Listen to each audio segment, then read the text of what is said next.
Good evening. Welcome, Lama Tséring. It's so wonderful to see you. Thank you so much for offering us this teaching tonight. And thank you, Olivia, for translating into French. Thank you. Please teach us.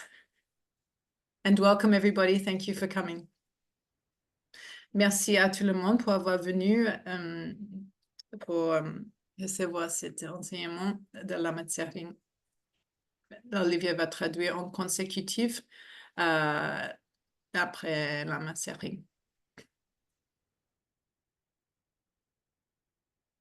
I'm very happy to be here. I'm glad that everybody could get together. Donc Lama Tséring dit qu'elle est très heureuse. Vous m'entendez ou pas? Vous entendez bien? Elle dit qu'elle est très heureuse d'être ici et qu'elle est très heureuse que tout le monde ait pu se réunir aujourd'hui. You can pull up further. But they need to see you. Lama. Yeah, they need to hear. But they hear well. Okay. So in order for me to kind of get a little bit oriented, maybe Marisa, you could explain what our idea is for tonight's teaching. Et donc, pour que Lama Tséring puisse un petit peu s'organiser, organiser son enseignement, elle aimerait que Marisa explique un petit peu quelle est l'idée de l'enseignement d'aujourd'hui. So the teaching is titled the concise red Tara practice, following on from maybe many people were able to receive the empowerment from Chagdu Kadro in Marseille recently, and others were able to follow her teaching on Zoom. But there's some other people that I've seen in the meeting that don't have Red Tara empowerment, a couple. And also we said that it was an opportunity for people to ask questions. Yeah. Thank you. Okay. So as always is traditional with the teachings of the Buddha Dharma, we need to be quiet in our mind a little bit, kind of present. And you all, from what I can see of you, you look quite comfortable and settled in. That's good.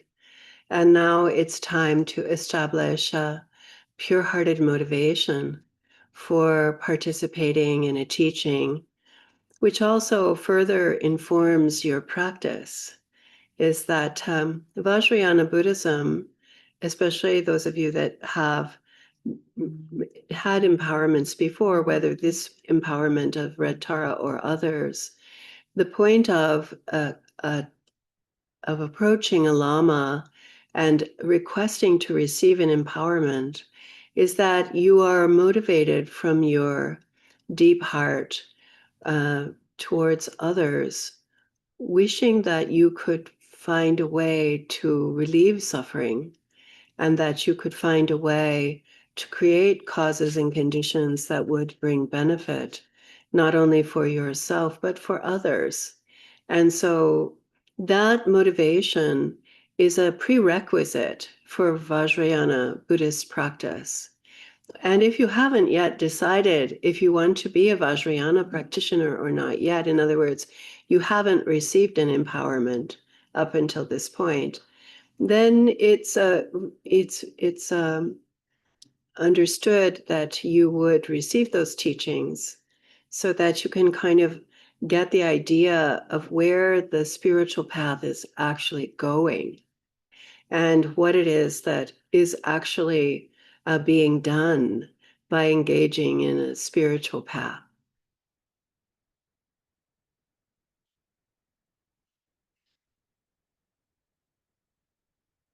Donc, comme toujours, comme il est de tradition dans les enseignements du Bouddha Dharma, et d'abord, on a besoin de tranquilliser son esprit et d'amener son esprit dans un état de présence.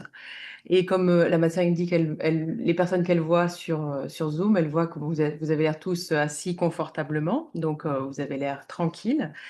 La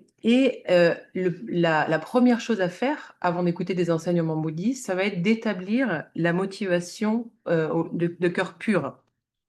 Et ça, c'est une motivation qu'on établit avant d'écouter les enseignements.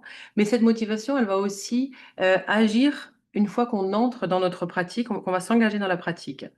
Et la Tséring dit que dans le bouddhisme vajrayana, et en particulier pour les personnes qui ont reçu, surtout donc les personnes qui ont reçu des initiations, que ce soit l'initiation de Tara Rouge ou d'autres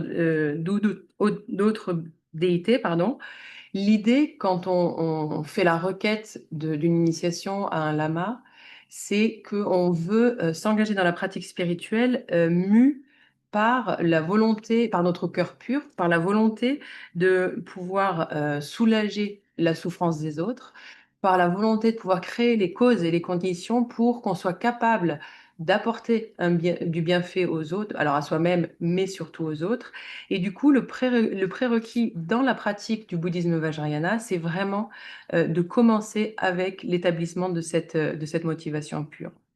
Maintenant, si vous n'avez pas décidé que vous êtes engagé dans le bouddhisme vajrayana, par exemple, vous n'avez pas encore reçu d'initiation et vous ne savez pas si, pas reçu d'initiation jusqu'à maintenant, et vous ne savez pas si c'est forcément la voie dans laquelle vous avez envie de vous engager, l'idée peut-être de ces enseignements, c'est d'avoir dans ce cas-là aussi une idée de ce que représente la voie spirituelle et qu'est-ce que ça implique, une voie spirituelle, qu'est-ce qu'on a besoin de faire et qu'est-ce que ça va impliquer de s'engager dans cette voie spirituelle. Did I say all that? My goodness. Okay. So, Rinpoche used to say, Chagdatuka Rinpoche used to say when he was speaking to a group of people, he'd say, you people are busy people. You have places to go, things to do. So there has to be a really good reason for engaging in a spiritual path. You're already busy. And so why we would go to all that extra effort to prioritize a spiritual path is in order for us to be able to make a difference in terms of personal experience of well-being. And not only, and we start with the personal idea of well-being. And many times we don't understand that we're not in well-being. I mean, we complain a lot, so we should really understand that we're not in a state of well-being. But most of the time we sort of think we're fine, we're okay, it's fine. But it isn't actually fine. We are on a pretty challenging trajectory, considering the moment of birth implies the moment of death, and that in the meantime, sickness and aging and not being able to get what we want and not being able to prevent what we don't want are really dominant. And we just kind of sort of roll along and don't notice as much as possible until something really horrible happens, which is pretty much to be expected, in that we are not at the present time in possession of our well-being. We are definitely prone to challenges that are unreasonable and not applicable, not avoidable, and certainly not preferable. And the tragedy of that is sometimes a little bit, our strategies are to try to pretend that we're okay and just kind of wing it and get through it and move on. And yet those strategies don't really help us find solutions. Those strategies are sort of stopgap, or maybe postponing to whatever small degree we can, or maybe try our best to be good about it, but it doesn't produce solutions. And so the Buddhist path is basically the intervention of enlightenment to teach us and train us to be able to conquer and master our own mind so that we could then be able to experience well-being, not, vulnerable, superficial well-being, but truly profound and complete well-being. I mean, the words seemed so soft, well-being, considering what we really long for is, the conditions free of suffering. What we really long for are the conditions that are fulfilling and complete, as we should be happy. And we really intuit that we should be, but we're not, but we should be. And so something is wrong. We kind of know that.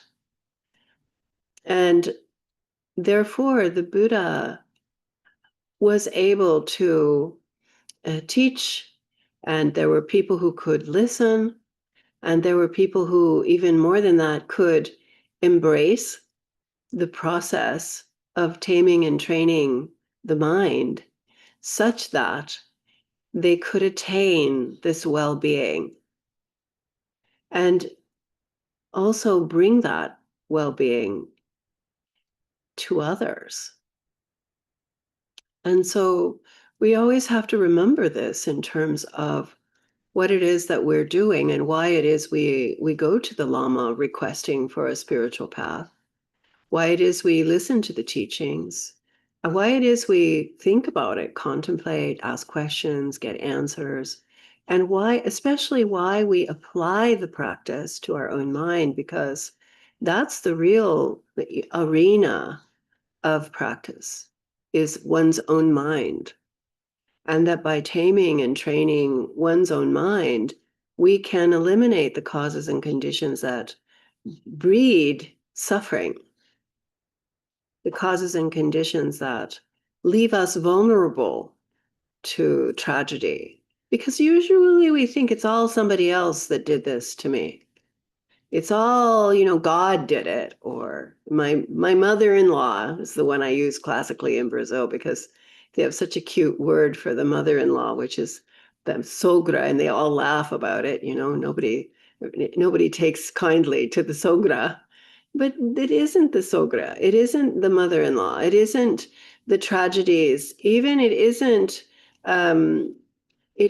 due to someone else that we find ourselves vulnerable and tragic and suffering. This is really due to the way that our mind is working. And as a result, we perceive that it seems like somebody else is doing it to me. It seems like God has overlooked me.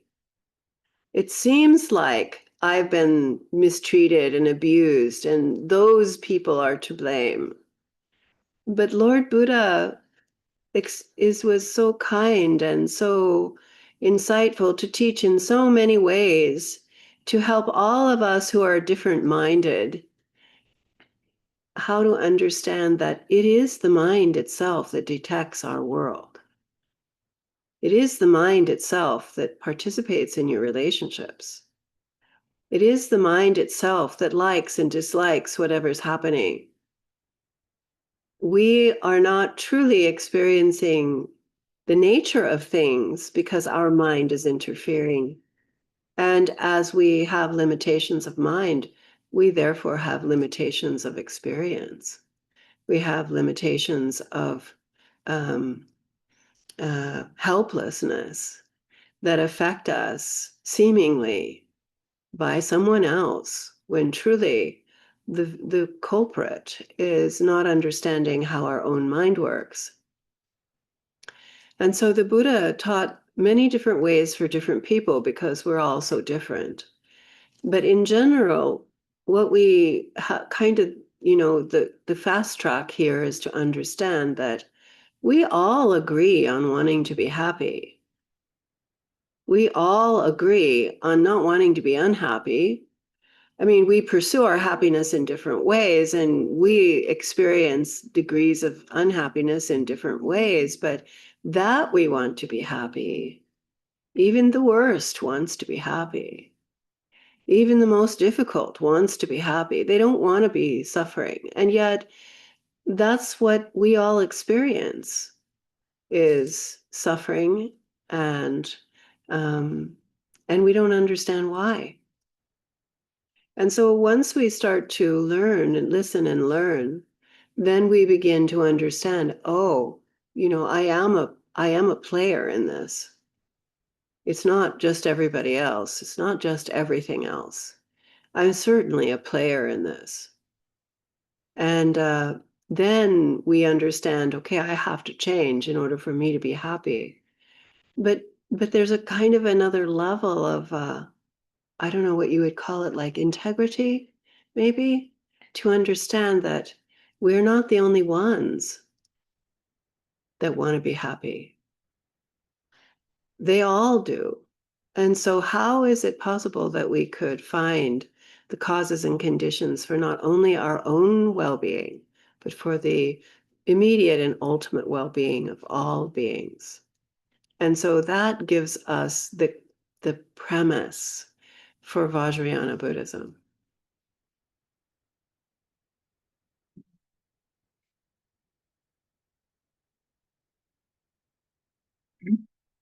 I'm sorry I go on and on. I'm like that, It's kind of like a little bit like drinking eggnog. Once you start drinking eggnog, you just can't quite stop. What is eggnog? Eggnog, it's kind of a Christmas drink. It's sweet. It's kind of yellow. It's made with eggs. I don't And know it's that. very thick. Oh, yeah. And so when you start to drink eggnog, you can't stop with it. Someone has to take the carton away from you. Donc Lama Tséring s'excuse parce qu'elle dit elle parle longtemps et elle dit c'est comme boire Hey Siri, what is eggnog? une boisson qui s'appelle eggnog. Je sais pas comment on dit en français. Alcoolisé. Du lait de poule. Lait de poule? C'est une boisson alcoolisée à base de lait de poule.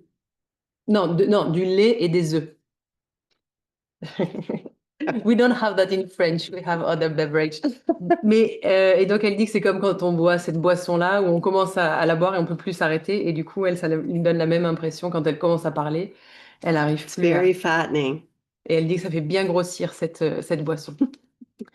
Donc, la matière disait que Jacques de Tokyo-Rinpoché avait l'habitude, à chaque fois qu'il parlait à des groupes, il disait, vous êtes des personnes très occupées, vous êtes toujours occupés, vous avez toujours des endroits où aller, vous avez des choses à faire, vos vies sont bien pleines. Du coup, vous devez avoir une bonne raison de vous engager dans la voie spirituelle et de donner de la place à cette voie spirituelle. Parce que pourquoi faire un effort supplémentaire pour s'engager dans la voie spirituelle et pour décider de prioriser cette voie spirituelle. Donc, vous devez avoir une bonne raison à ça. Et la raison, c'est que en réalité, la voie spirituelle, dans un premier temps, ça va faire une différence dans notre expérience personnelle par rapport à notre bien-être. Et donc, ce que la Tséring dit, c'est qu'on commence déjà par un changement au niveau de notre expérience personnelle en termes de quête de bien-être. Mais ce qu'elle explique, c'est pourtant, on n'a pas vraiment l'impression de pas être bien. On a l'impression que finalement, même si on est tout le temps en train de râler, on a toujours l'impression d'avoir un bien-être relatif. Mais en réalité, on a l'impression que ça va à peu près et que, bon, c'est pas parfait, mais ça va. Mais en réalité, on est quand même pris on se rend pas compte de la réalité telle qu'elle est, et on est pris dans des situations relativement difficiles. Puisque la matière explique qu'à partir du moment où on est, ça va impliquer qu'on va mourir. Et dans l'espace entre la naissance et la mort, on va avoir la maladie, la vieillesse, on va avoir à gérer des choses qu'on veut pas, on va pas réussir à avoir ce qu'on veut. Et ça, c'est un petit peu la réalité prédominante de notre vie entre la naissance et la mort. Et donc, nous, on va essayer de se dépaître avec tout ça jusqu'au moment où il va nous arriver quelque chose d'absolument horrible ou quelque chose de terrible, une tragédie. Et la matière dit c'est quelque chose à attendre parce que maintenant, on n'est pas en possession de ce qu'on pourrait appeler un réel bien-être. Et on est du coup toujours un petit peu enclin, on est toujours vulnérable face aux difficultés de la vie qui sont pas forcément raisonnables et qu'on ne peut pas forcément éviter et c'est pas forcément ce qu'on aurait choisi. Et donc c'est ça la tragédie de notre vie, c'est que on met en place toute une stratégie où on va prétendre que tout va bien et et en fait, on va agir en fonction de ça. Et pourtant, on se rend compte que finalement, c'est pas vraiment ça la solution. Et on va essayer de trouver des solutions pour essayer de faire que les choses aillent plutôt bien. Donc, on va essayer de remettre à plus tard certaines choses. On va essayer de combler les trous. On va essayer de faire notre mieux pour améliorer la situation. Mais en réalité, ça, c'est pas une réelle solution. Et donc, la voie bouddhiste, en gros, c'est de... Ah oui, c'est donc on va recevoir l'initiation et on va enseigner, on va entraîner et on va recevoir des enseignements pour et entraîner notre propre esprit pour devenir maître de notre propre esprit. Et donc ça, c'est l'objectif de de la voie bouddhiste. De manière à, une fois qu'on reçoit ces enseignements et qu'on entraîne notre propre esprit, qu'on puisse enfin faire l'expérience de ce bien-être et qui du coup n'est plus un bien-être vulnérable et un bien-être qui est extrêmement profond, qui est complet. Et la Tséring dit le mot bien-être, ça peut paraître un peu doux, un peu faible en réalité, mais c'est cette espèce de désir pour accéder à des conditions qui vont nous libérer de la souffrance, à des conditions pour arriver à une complétude et à ce que serait réellement le vrai bonheur. Et donc, on a quand même cette intuition qu'il y a quelque chose qui va pas, il y a quelque chose qui fonctionne pas, et on le sent ça, on sent qu'il y a quelque chose qui manque. Et donc, c'est pour ça que le Bouddha a enseigné. Il y a des personnes qui ont écouté, et plus qu'écouté, elles ont aussi embrassé, elles ont pratiqué tous les processus que le Bouddha a enseigné pour entraîner et dompter leur esprit, pour atteindre justement cet état de bien-être, et pour ensuite pouvoir aussi amener cet état de bien-être aux autres. Donc, c'est pour ça qu'on a besoin de se souvenir que faire. En fait, quand on s'engage dans une pratique spirituelle, dans la voie bouddhiste, on a besoin de se souvenir pourquoi on fait ça, qu'est-ce que ça implique et pourquoi est-ce qu'on va faire la requête à un lama de nous enseigner la voie spirituelle. On a vraiment besoin de se poser la question pourquoi on va commencer à méditer, pourquoi on va s'engager dans la contemplation, dans le relâcher d'esprit, dans le fait de poser des questions, avoir des réponses, etc. Pourquoi appliquer la pratique à notre esprit et pourquoi entraîner notre esprit. Et ça, l'idée, ça va être d'éliminer donc les causes et les conditions qui nous rendent vulnérables et qui nous laissent vulnérables et qui nous mettent dans cette tragédie dans laquelle on est. Et donc, on a toujours tendance à penser, bon, alors si ça va pas, bah, c'est la faute de un tel, c'est la faute de Dieu, c'est la faute de ma belle-mère. Alors, la matière qu'elle utilise toujours la belle-mère parce qu'en portugais, c'est le mot sogra. Et c'est un mot, elle fait toujours rigoler les Brésiliens quand elle l'utilise en portugais. Et les Brésiliens, ils ont, un peu comme tout le monde, ils aiment pas, en général pas leur belle-mère. Et du coup, ça les fait toujours rire. Et donc, c'est un exemple qu'elle donne toujours, l'exemple de la belle-mère, où on pense toujours que c'est la faute de notre belle-mère. Mais en réalité, elle dit, c'est pas la faute ni de notre belle-mère, ni de Dieu, ni de quiconque. C'est pas lié aux autres. Mais cette tragédie, cet état de vulnérabilité, cet état de souffrance, elle est liée au fait de ne pas comprendre comment notre esprit fonctionne. Et du coup, parce qu'on ne comprend pas comment notre esprit fonctionne, le résultat, c'est que on perçoit les choses, on a l'impression que nos tragédies et nos difficultés viennent de l'extérieur et que c'est les autres qui nous infligent ça. C'est Dieu qui va nous infliger infliger ce qu'on est en train de vivre. C'est à cause de quelqu'un d'autre qu'on a été maltraité, qu'on a été abusé, etc. Et donc, on a cette perception erronée. Mais le Seigneur Bouddha, il a été extrêmement bon, il a été dans sa sagesse, il nous a enseigné énormément de manières de comprendre comment fonctionne notre esprit et des manières pour pouvoir détecter le monde tel qu'il est, pour pouvoir comprendre aussi comment détecter comment nous, on s'engage dans les relations, comment on a tendance à aimer, pas aimer, à du coup accepter, rejeter. Et ce qui fait, en fait, parce qu'on s'engage là-dedans, qu'on ne fait pas l'expérience de la nature des choses telles qu'elles sont, parce qu'en fait, notre esprit vient toujours interférer et du coup nous donne une expérience complètement limitée de la réalité. Et donc, on se sent complètement impuissant, on se sent sans pouvoir et ça nous affecte. Et on a toujours l'impression que tout vient de l'extérieur. Et tout ça, en fait, c'est lié au fait qu'on ne comprend pas comment notre esprit fonctionne. Et donc le Bouddha, lui, il a enseigné différentes manières, il a donné différents enseignements pour différents types de personnes.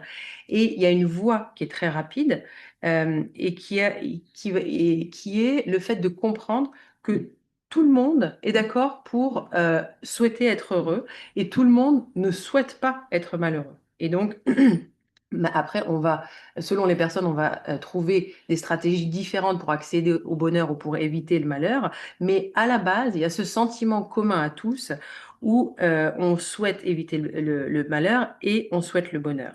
Et pourtant, même si on a tous ça en commun, on va tous aussi faire l'expérience de la souffrance sans comprendre pourquoi on souffre. Et une fois qu'on commence à apprendre, on va commencer à comprendre, OK, quand on commence à s'engager dans la pratique et à écouter les enseignements, on commence à comprendre, OK, en fait, moi, j'ai mon rôle à jouer dedans. C'est pas que les autres, c'est pas que la faute des autres. Et alors, on va comprendre ce qu'il faut qu'on change pour pouvoir accéder au bonheur. Et là, la Tséring dit qu'à ce moment-là, on arrive à un autre niveau, elle dit d'intégrité, mais peut-être elle a parlé d'intégrité, qui va impliquer le fait qu'on comprend aussi à ce moment-là qu'on n'est pas le seul, on n'est pas les seuls à vouloir être heureux et à souhaiter ne pas être soumis au malheur, mais c'est le cas de tous les êtres. Et du coup, c'est la raison pour laquelle on va s'engager dans la voie spirituelle, c'est pour trouver comment accéder à ce bien-être immédiat et ultime, à la fois pour nous, mais pour tous les êtres. Et elle dit que c'est ça les prémices de la pratique du Vajrayana. So in our practice, then, it's crucial to establish anew,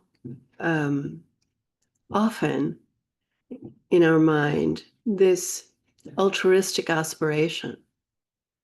So we're taught as Tara practitioners to think about that the first thing when we wake up in the morning.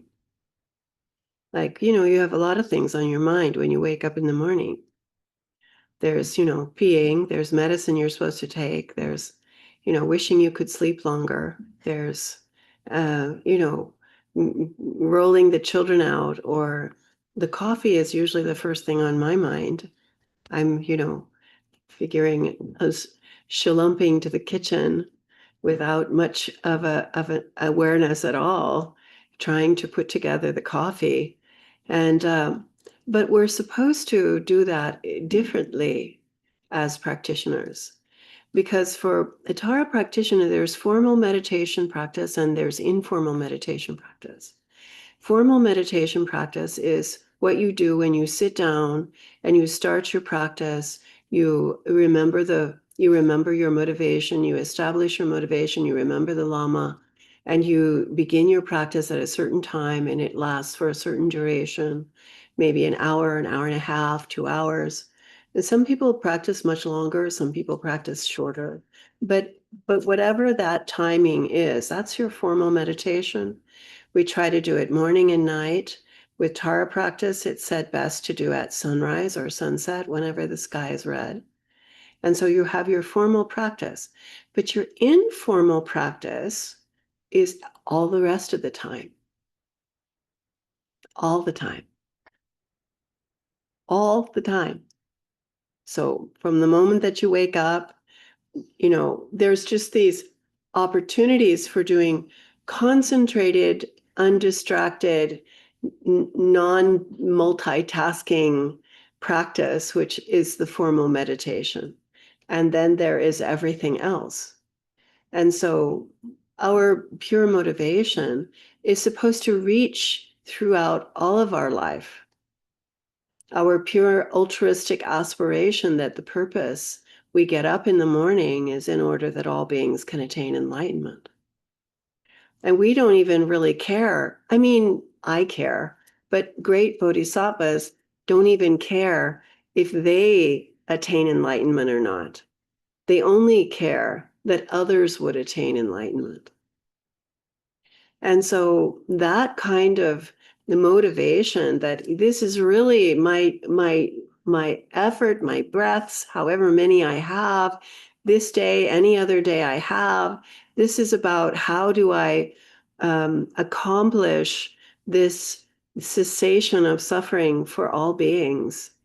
How do I accomplish this fulfillment and well-being that all beings could attain enlightenment? And that's why I turn to the Lama, and that's why I turn to the deity. The deity is called the Yidam, and the deity is the meditation method that you've been given by the Lama. And it's a kind of a personal commitment. Okay, I'm going to do this practice. This is the practice I'm going to do.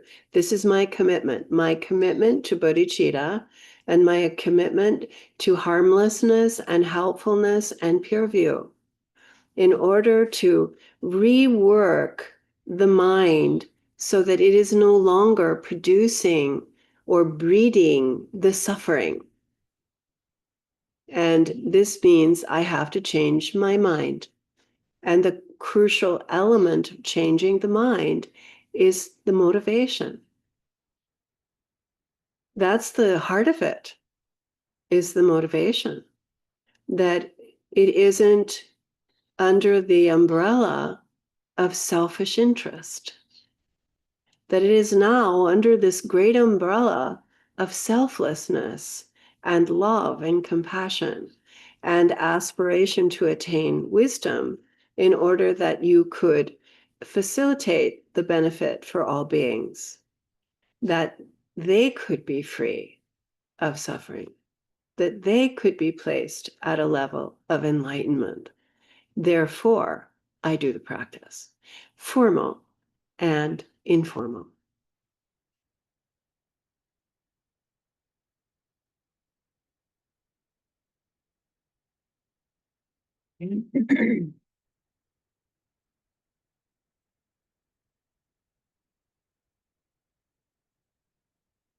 Donc, dans notre pratique, il est crucial en fait de renouveler très souvent cette aspiration altruiste. Et elle dit que spécialement pour nous qui sommes des pratiquants de Tara, la première chose qu'on devrait faire, en fait, il nous est dit que la première chose qu'on devrait faire quand on se réveille, c'est justement d'établir cette motivation altruiste. Alors, la Tséring dit qu'en général, c'est pas forcément la première chose qui nous vient à l'esprit, parce que la première chose qu'on a envie de faire, c'est aller faire pipi, prendre un médicament, dormir, avoir envie de dormir plus longtemps, ou aller devoir réveiller ses enfants pour les sortir du lit pour qu'ils soient à l'heure à l'école. Elle dit que dans son cas, elle, la première chose qu'elle a envie de faire quand elle sort du lit, c'est aller se faire un café. Et elle dit qu'à ce moment-là, elle n'est pas forcément très en conscience, mais elle va dans la cuisine et la première chose, le plus important, c'est d'avoir quel est son café de près.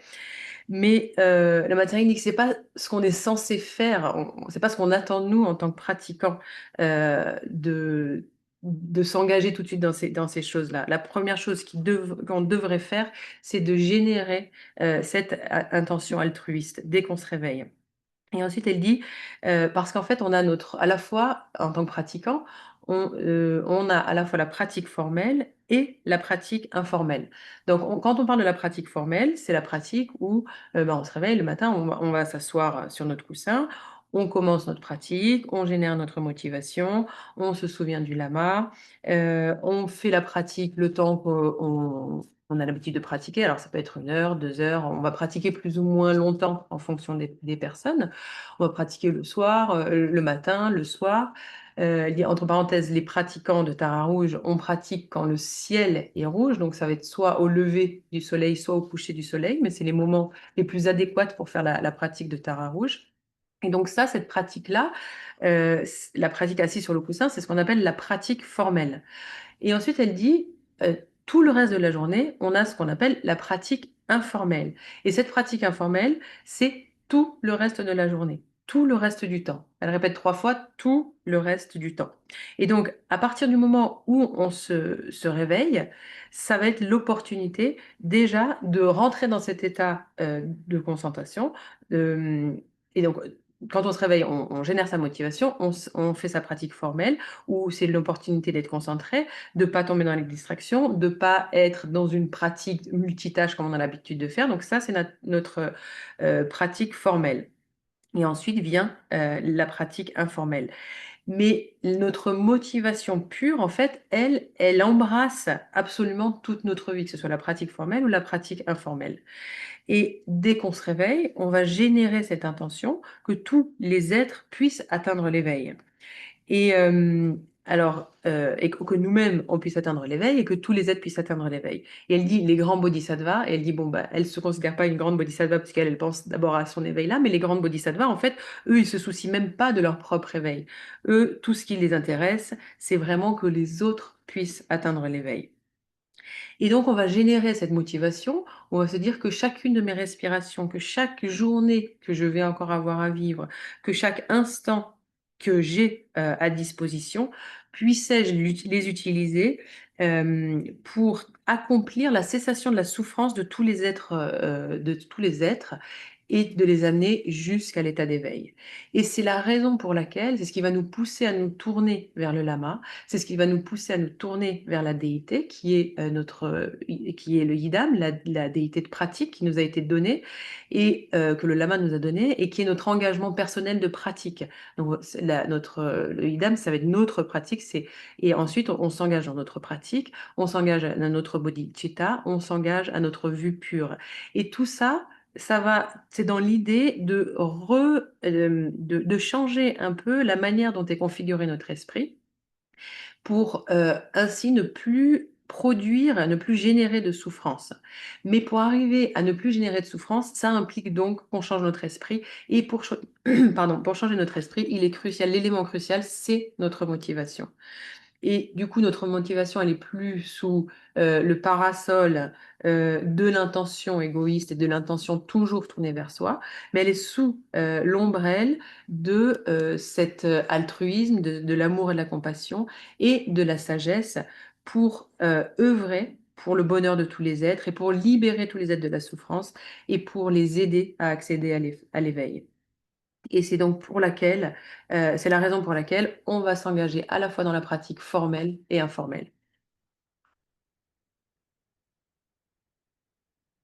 So I think all of us can kind of resonate with the necessity for more training in bodhicitta and in pure motivation, because it's something I hope that when we get together the next time I can come, that we can do a training in bodhicitta and try and cultivate kind of I don't know, I would say an organic kind of growing and nurturing process to be able to really not be superficial about pure motivation. Because pure motivation is sort of the whole game here, actually. The purpose of the Buddhist teaching is really to benefit all beings. And so as we approach being in and with the Buddha, yes, we are one of the beings, but considering we're one, we're just not as important as all of them. And even as important as we are to ourselves is how important everybody else is to themselves. And so there's a sort of an unbearable predisposition to personal preferencing. And that personal preferencing is really harming us. It's truly limiting us. Not that we don't have to improve, we do need to improve. We need to be able to reduce all of the factors that prevent our enlightenment, and we need to enhance and expose all of the factors that allow enlightenment. expose enlightenment,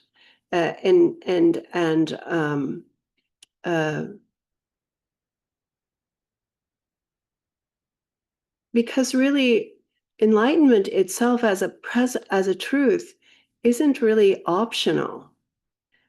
There isn't an option about being excluded from enlightenment.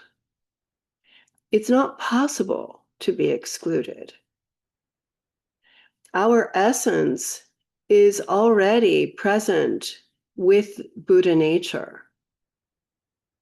It's just that our mind isn't functioning that way. And so we don't experience it. And it's not only you and I don't experience it, it's that all the beings that are I-bound, self-centered, self-preferencing, they are all inseparable with the perfection of enlightenment. The truth of absolute truth permeates them all, even the grasses. There's not a possibility for any phenomena to be separate in a non-divided truth.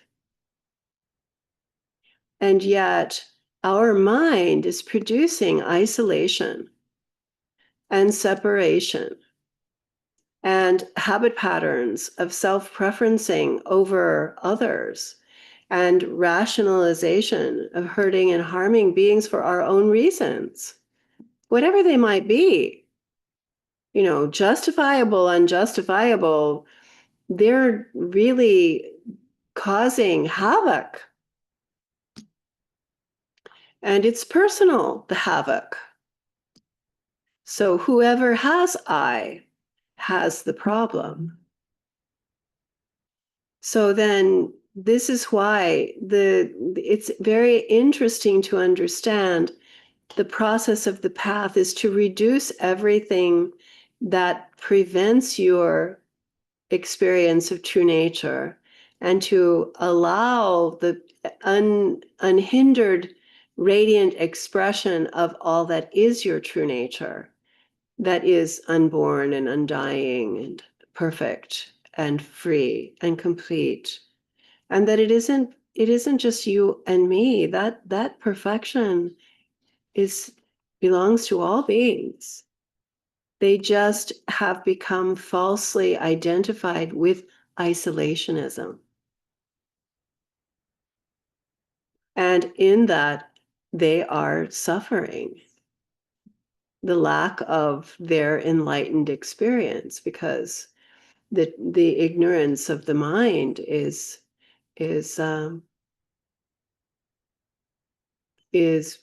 leading us by the nose in a way just to greater and greater suffering. And so we do have to accomplish the path. That's all that you can do, is really fix, change, and work on your own mind. But the release of your flaws and the liberation of your qualities to their full expression allows you to be an influence upon others that is beneficial. And the world can change by you. Not that you can impose your idea on the world. Nobody's going to accept that. You wouldn't. Nobody's going to accept that. But when we look at the Buddha, we see, oh, it's possible.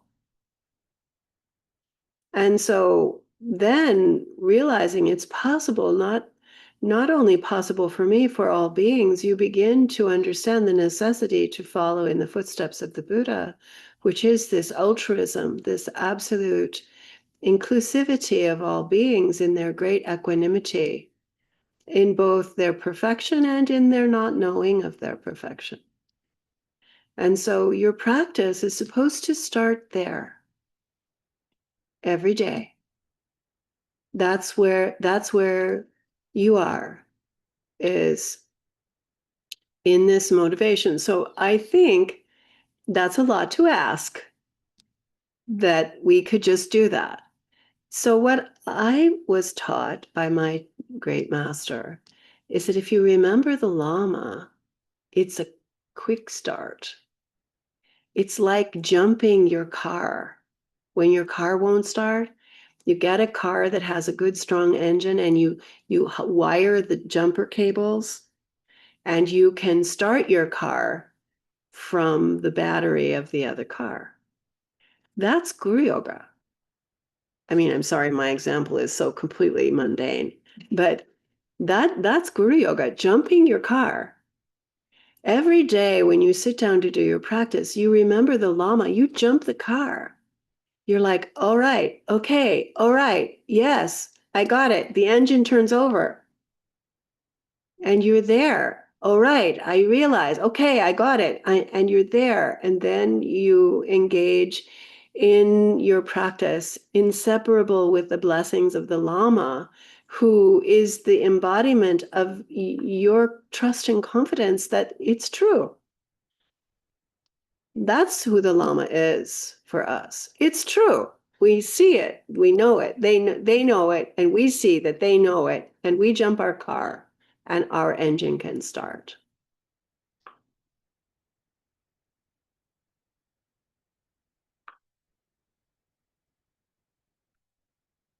So if that example doesn't work, please raise your hand.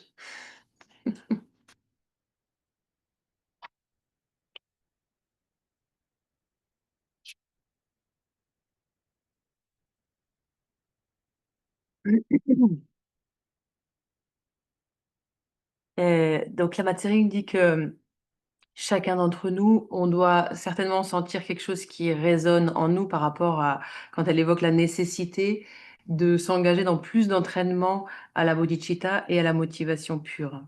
Et la Tséring espère que quand elle va venir en France, ce qui est prévu pour la fin de l'année, elle va pouvoir donner ce qu'on appelle l'entraînement à la bodhicitta, l'entraînement du bodhisattva, pour qu'on puisse cultiver ensemble et développer un processus organique et nourrir un processus organique par rapport à cette motivation pure et le cultiver de manière non superficielle, de cultiver cette motivation pure de manière profonde.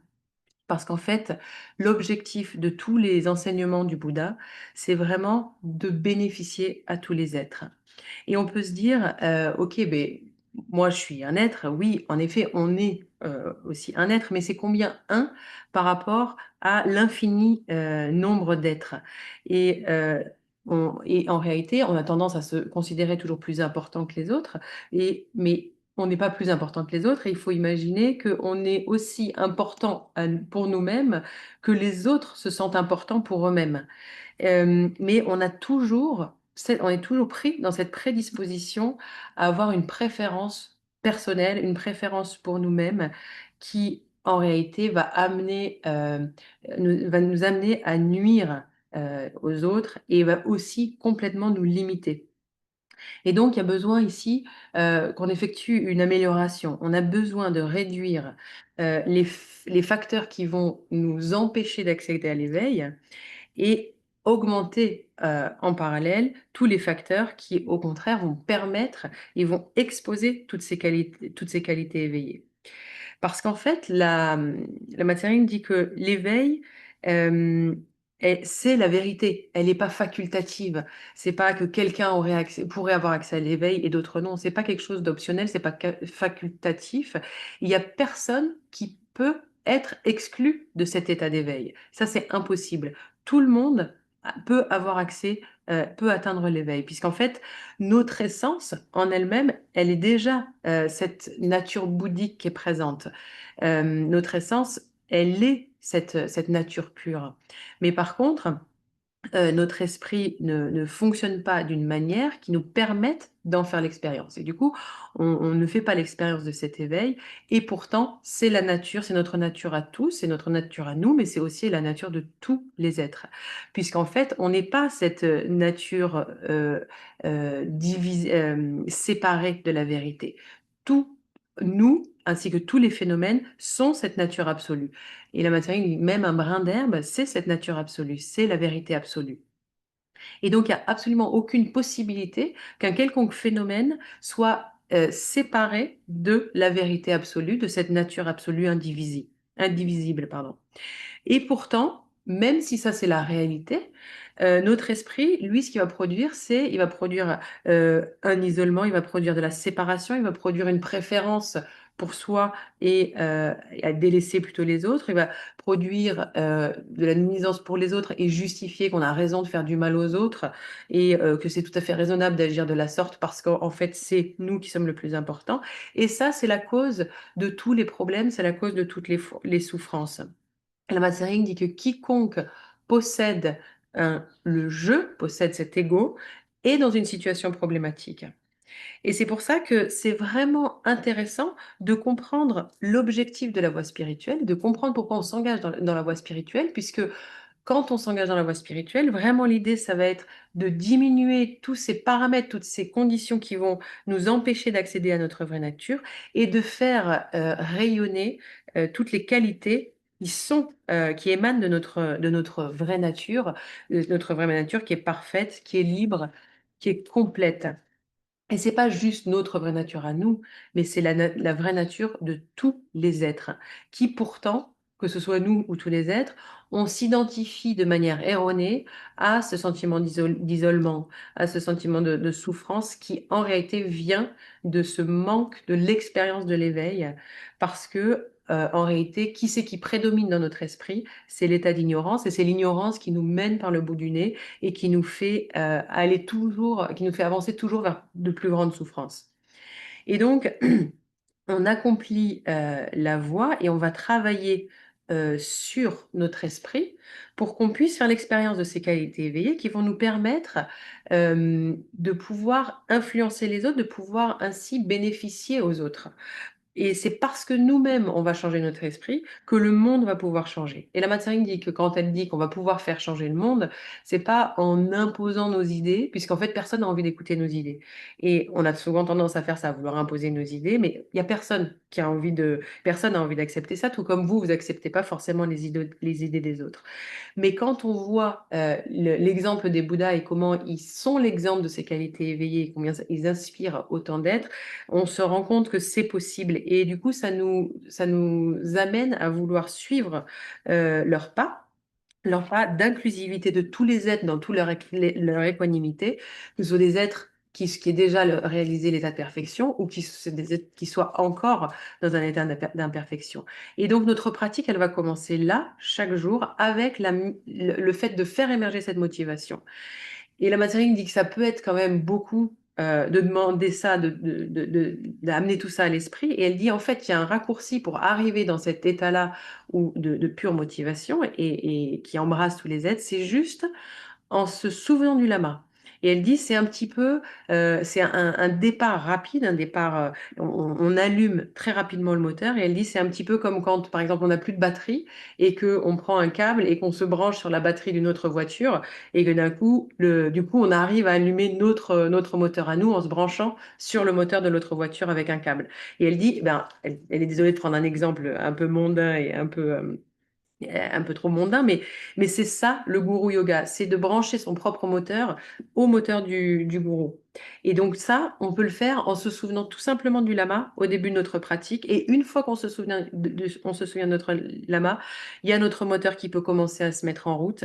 Et du coup, on s'engage dans la pratique indivisible, de manière inséparable de toutes les bénédictions du lama. Et on a cette confiance dans le fait qu'on est inséparable de la nature du lama et on sait ce qui est la vérité, on sait ce qui est vrai parce qu'on sait qu'on est connecté à celui qui sait, on sait qu'il sait et on voit qu'il sait. Et du coup, elle dit, ça revient vraiment à cette idée de connecter notre moteur au moteur du lama, comme dans le cas d'une batterie. Elle dit, levez la main pour pour qui cet exemple ne parle pas. Hands. Je propose que vous leviez la main si jamais l'exemple du moteur est pas très parlant. Okay, because it's always a challenge for us to figure out, how we're supposed to make this work with a teacher. But I think this one is a good one because if you just bring the teacher to mind, you remember the teaching. If you remember the teaching, you remember the sentient beings. And that gives you enough orientation to be authentic and not just be, like Rinpoche used to, when he trained us, he said, 1/3 of your practice every day, formal practice, 1/3 is establishing pure motivation.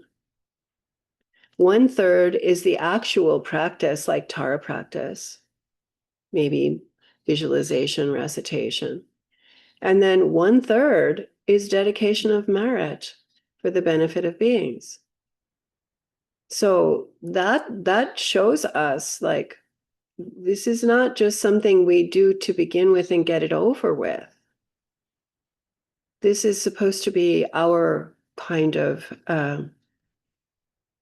mental environment, is that we're within the mental environment of our intention that all beings would benefit. And that gives us the stance to receive the teaching. Like, it's meant for you, the teaching. When you're this person who's really working for the ultimate enlightenment of all beings, this is meant for you. It's not just like, I don't know, picking up a book at the bookstore. It's really, truly, you are the one who should have the practice and do the practice, because it's meant for this motivation, this kind of a person who is going to work until samsara is empty, until all beings are free and placed at the level of complete enlightenment. And then we turn to Tara.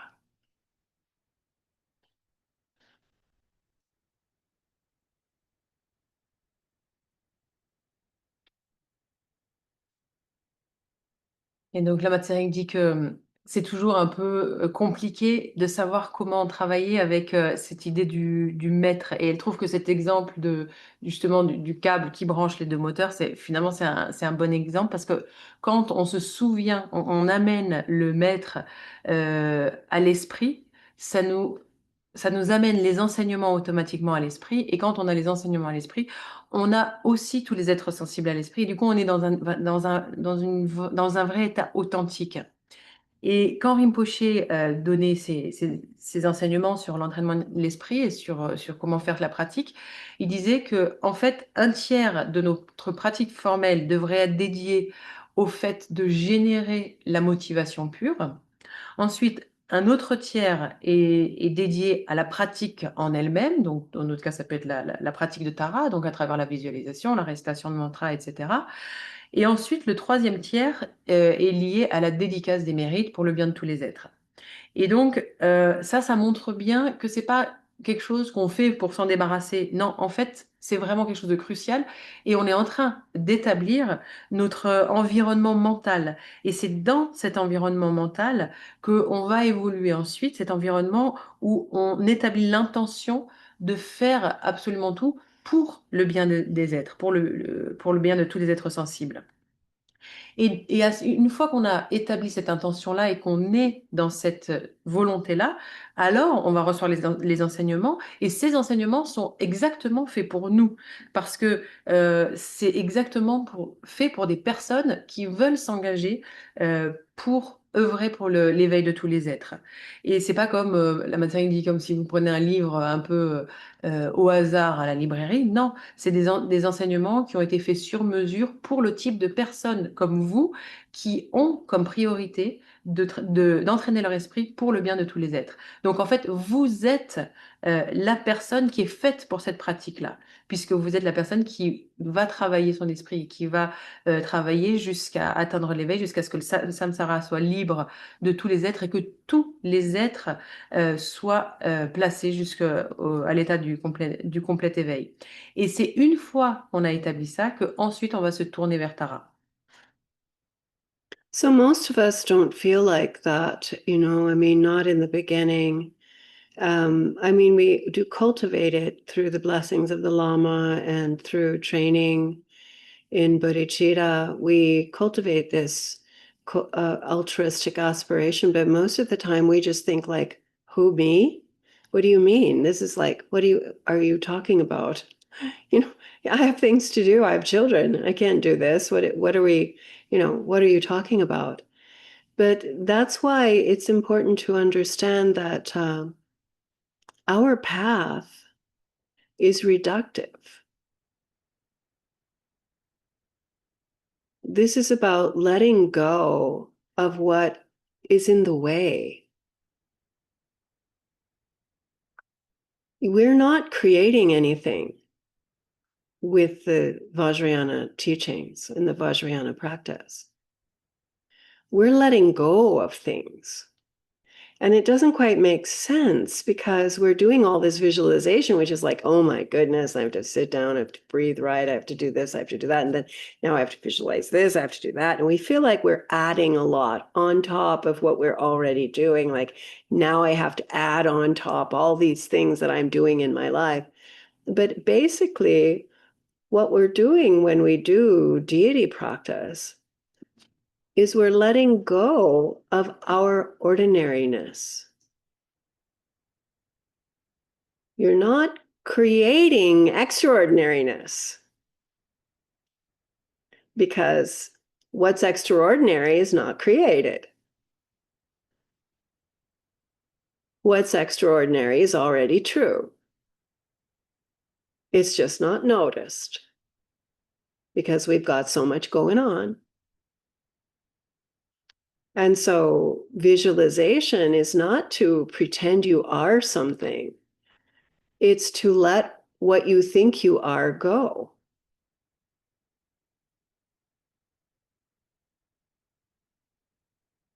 And we're very attached to what we think we are. We're very attached to our physicality. We're very attached to our aches and pains. I mean, we're really attached to them. Look at how careful you watch every ache and every pain. We're so attached to them.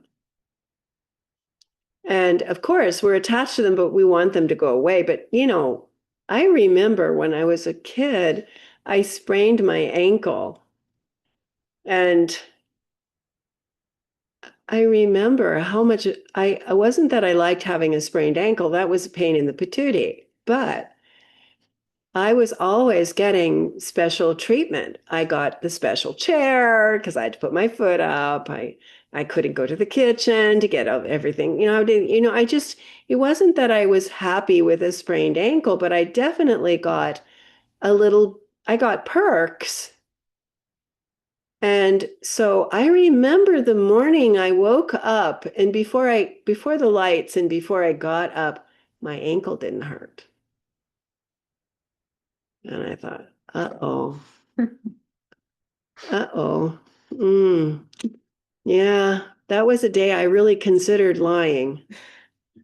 And I wouldn't be exactly lying. I just wouldn't exactly clarify that I exactly didn't need the best chair anymore. But we are attached. We're attached to our ideas. We're attached to our belongings. We're attached to our history. Oh my goodness. Why are people so attached? Even now when we get threatened with memory loss, we're upset. I mean, I'm old. I'm losing memory. I know what it is to not remember a word or a person's face. I can act very polite and figure out where I know you from before you can figure out that I don't know you, where you're from. Those are things that we all, as we get older, we won't be able to keep our memories. But what are they? And why are we attached? Why are we attached to a thought that is a review of something from a long time ago? Why are we attached to that? Why are we attached to our hopes? Oh, they're so important. We cultivate them. We design them, we build them, we look at pictures, we put them together, we trim them and contour them, our hopes and wishes. Why do we do that? Because we're attached. why do you why do you self-preserve? Like, none of us argues with self-preservation. It's kind of an unwritten law. It's okay, self-preservation. If somebody gets in your way and they're going to attack yourself, you have the right to self-preservation, or at least you feel you have the right to self-preservation. But self isn't actually true, and we will hurt and harm others for our self-centeredness, our self-being. We're attached. We're so attached. It's like heavy clothing. But the true nature of the mind is naked, free, complete, open, fine, completely fine. So the challenge for us is not that you become a Buddha. You are a Buddha. It's that you unbecome a sentient being. That's the job. And that's why we use all the methods: visualization, recitation, meditation, why we cultivate the guru, why we need the teacher to show us that there is a noble way of being that isn't self-clinging, that we need to let go of all the not knowing, lying, disinformation that our ordinary mind produces. And that's what's not only happening to you and me, that's happening to everybody. And so this gives us a reason. This gives us a reason, O Lama, infallible, constant protector, you who know. And there's lots of words there: infallible, constant, protector. Protecting you from what? Protecting you from this ignorance, protecting you from this heavy, heavy burden, like an iron coat of self-centeredness and attachment and fear, hope and fear that we wear, that isn't true to our being. And so, infallible, constant protector, you who know what? You know this essence of openness, emptiness, being, freedom, realization, completeness, that is non-dual and uncontrived, uncreated, complete. That is this Buddha nature, this naked-mindedness. But we're not naked-minded. We're constantly worrying about the past and the future. Even when we know we should be relaxed and stay present, present is concept for us. It's connected to the clock. But the true nature of your mind isn't connected to the clock. That's something created by our delusion and our confusion. And so there's a moment we take refuge. Now, as I and countless others are lost in the ocean of samsaric suffering, I seek Buddhahood to gain temporary and ultimate happiness for myself and all living beings. For this reason, I take refuge in Aryatara. Refuge in Aryatara is refuge in Buddha, Dharma, Sangha, Lama, Yiram, and Dakini. It's refuge in the truth, in the non-divided, uncreated, present nakedness of being. That is Buddha. And we take refuge there because that's where you're safe. You're safe beyond your eye. What causes you all the danger, all the sickness, all the sadness, all the isolation, all the loneliness, all the victimization is I, is karma, is poisons of mind, is habits, is the function of our mind in duality. This is what is screwing with us. And so we take refuge in absolute truth, not somewhere else absolute truth. The absolute truth that is present, that is Tara. That is the Lama. That is the true nature of your mind. That is the necessity for all beings.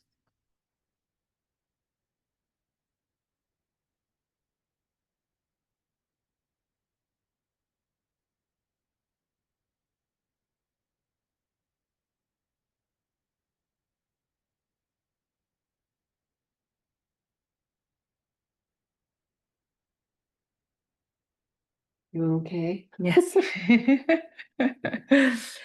Et donc, la plupart d'entre nous, on ne ressent pas forcément ce que Lama Tséring expliquait avant, cette espèce de, de bodhicitta d'entraînement altruiste instantanément. On va le cultiver à travers les bénédictions, on va le cultiver à travers notre entraînement de la bodhicitta, et c'est ainsi qu'on va arriver à exercer et à augmenter notre altruisme.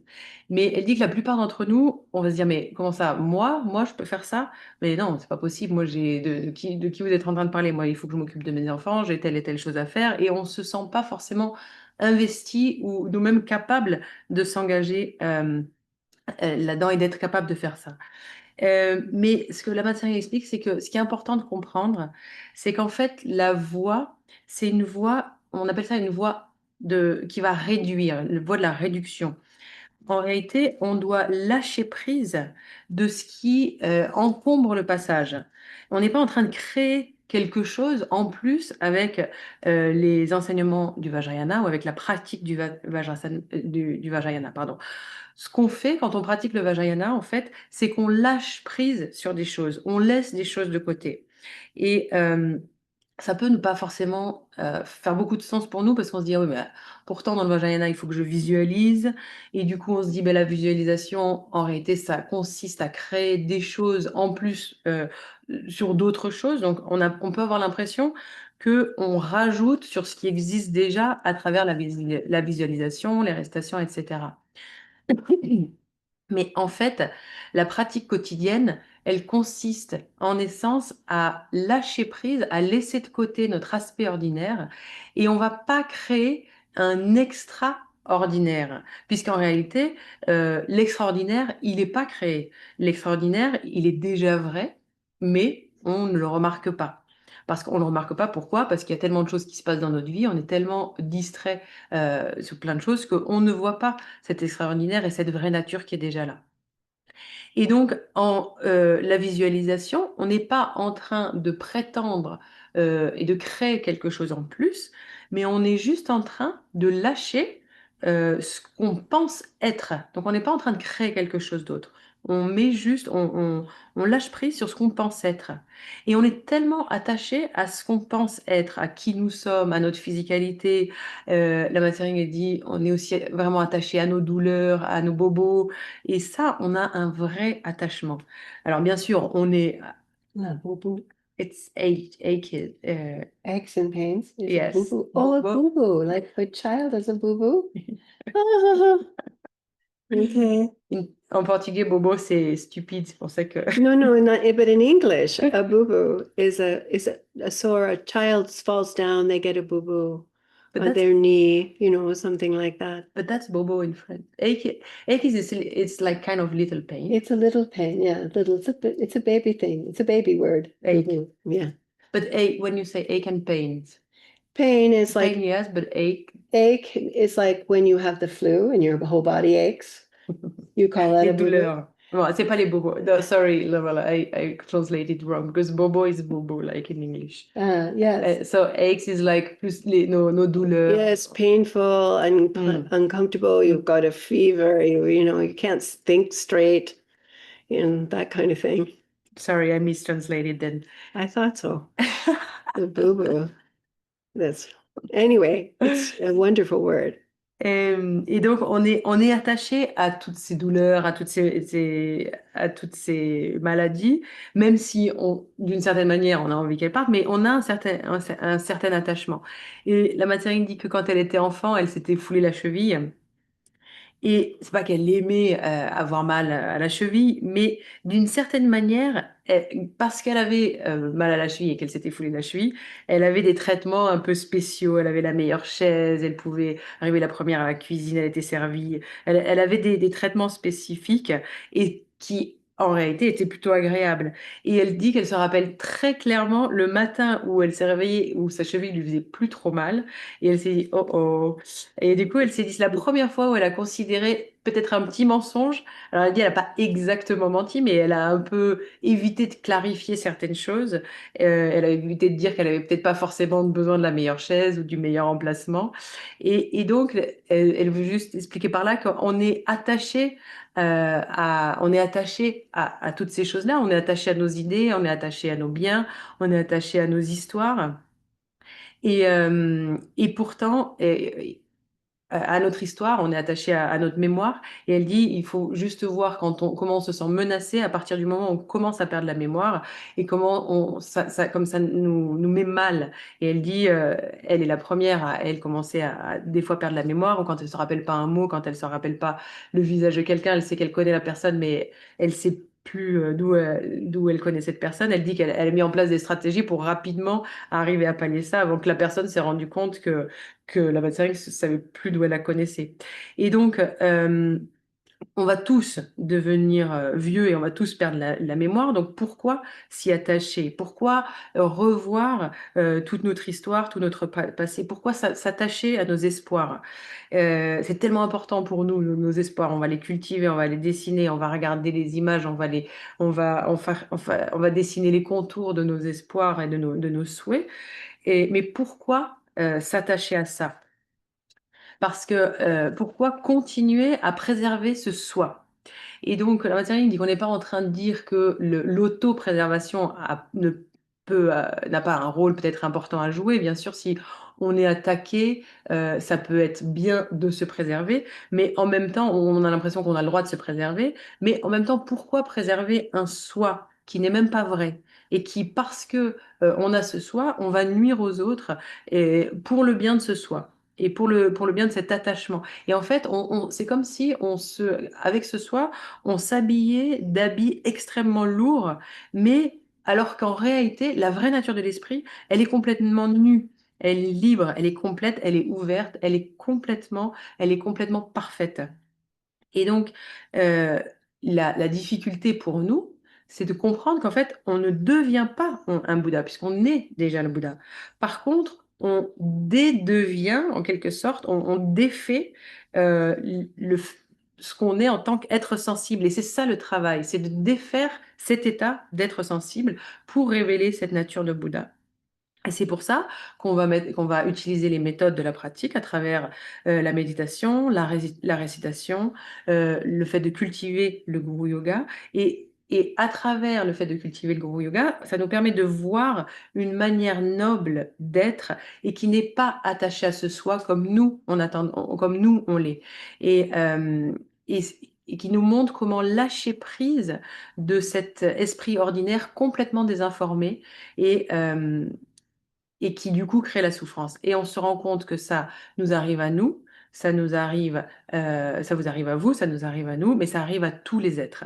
Et c'est ça qui va nous donner la raison de prier le gourou. On va dire, ô Lama, infaillible et constant protecteur, vous qui savez.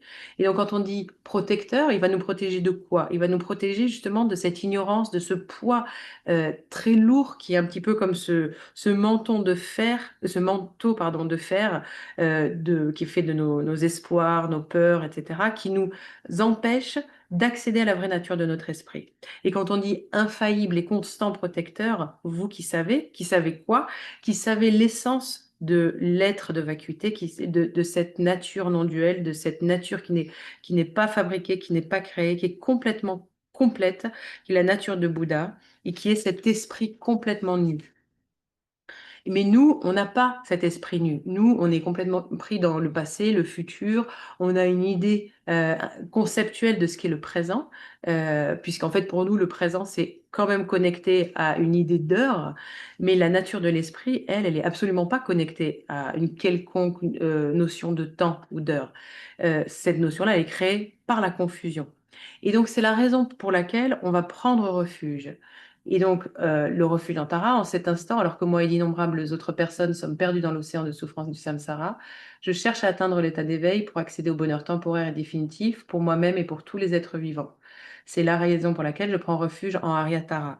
Et donc pourquoi on prend refuge? Parce que le refuge, c'est l'endroit pour nous de sécurité. C'est une sécurité qui est au-delà du jeu. Puisqu'en fait, ce jeu, cet ego, c'est la source de tous les dangers, de toutes les maladies, de toutes les tristesses, de tout ce sentiment d'isolement, de la source de ce sentiment de victimisation. Et tout ça, c'est créé par ce jeu, par l'ego, par le karma, par les poisons de l'esprit, par les habitudes et par le fonctionnement de l'esprit qui fonctionne en termes de dualité. Et donc, on prend refuge dans l'absolue vérité. Et cette absolue vérité, cette vérité absolue, pardon, elle n'est pas quelque part ailleurs. Elle est présente et cette vérité absolue, cette réalité absolue, c'est Tara, c'est le Lama, c'est la vraie nature de l'esprit et c'est la nature de tous les êtres sensibles. Okay, so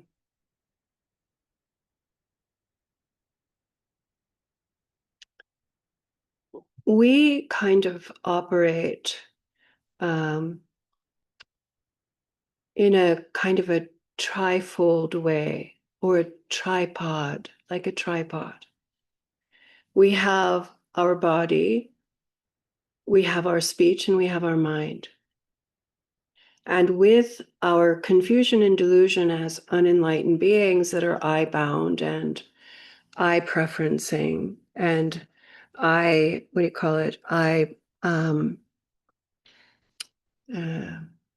obsessed,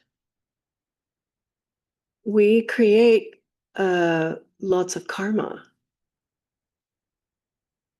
We create karma with our physical body. We create karma with our speech.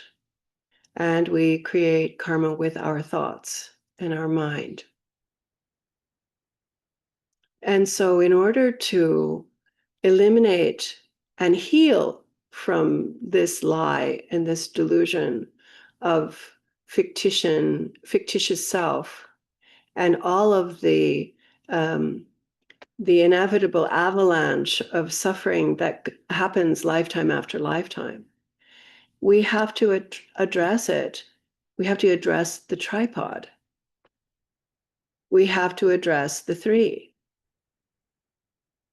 And the way Rinpoche explained this is he said it's like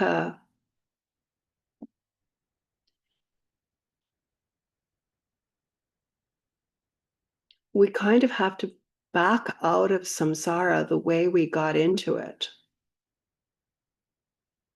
And that's a hard example to use because it's not easy to understand exactly what that means because we don't know how we got into it.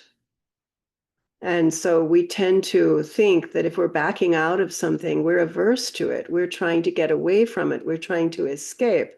But actually, escape is not getting away from anything. So as unenlightened beings, we're kind of on this the spectrum between idealism and escapism.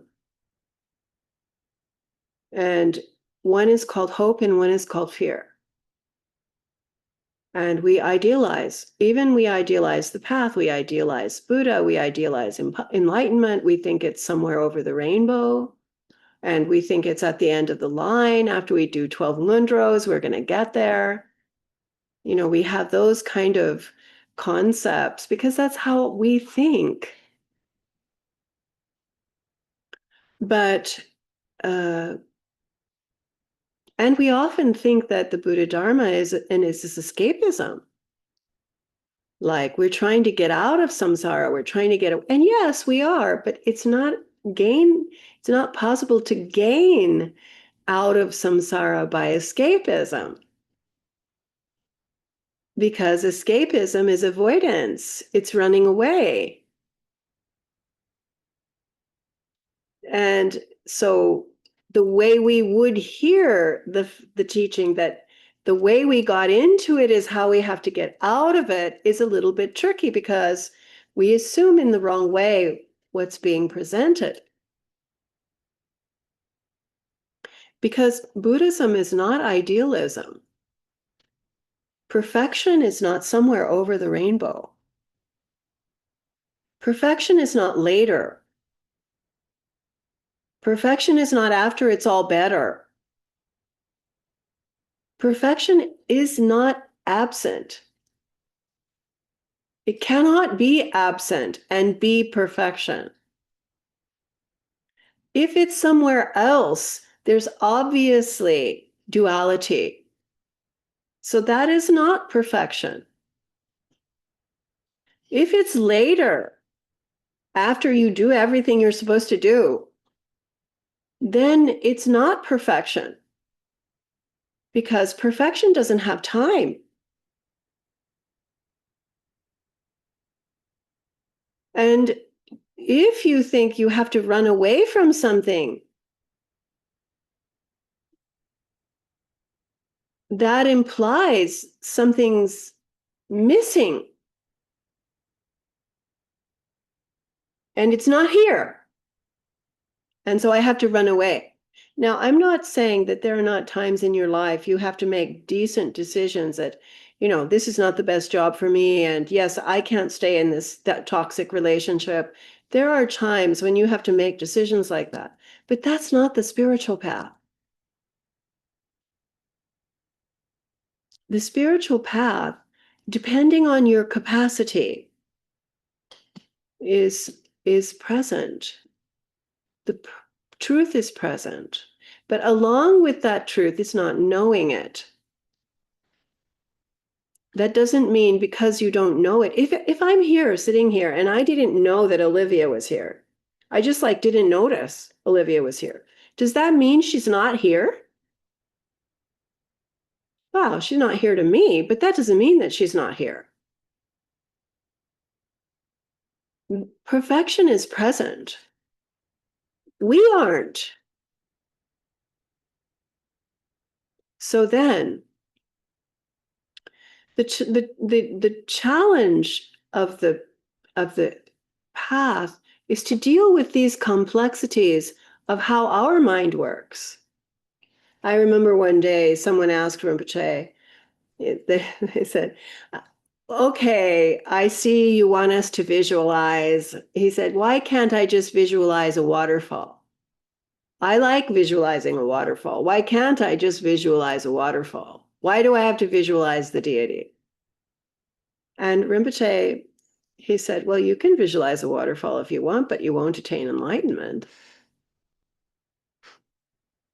Because visualizing the waterfall is not taking down the lie. So the process of visualization is to undo the attachment we have to the lie of our self, body, speech, and mind. The necessity for visualization is to undo the mistaken sense of self. I complained a lot when Rinpoche tried to teach me visualization. I said, but why does she have to be this way? Why does Rinpoche have to wear those boots? Excuse me, those boots are impossible. I don't know who invented those boots, but they should be ashamed. I had a problem with the boots. And Rinpoche is just looking at me like, oh my goodness, this girl is just too much trouble. And Rinpoche said, okay, don't get caught up on that. Just imagine that you have a body of light.